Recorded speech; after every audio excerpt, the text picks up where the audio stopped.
रात को 1 चम्मच शुद्ध शहद में 1 चुटकी काली मिर्च पाउडर मिलाएं। इसमें आधा चम्मच अदरक का रस मिलाकर अच्छी तरह घोल लें।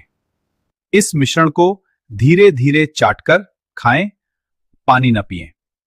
यह कफ को गलाकर सूखी और बलगम वाली खांसी में तुरंत राहत देता है। 3 दिन लगातार करें, पुरानी खांसी भी जड़ से शांत हो जाती है। वीडियो पसंद आए तो वीडियो को लाइक करें, शेयर करें। ऐसे ही हेल्थ टिप्स के लिए चैनल को सब्सक्राइब जरूर करें।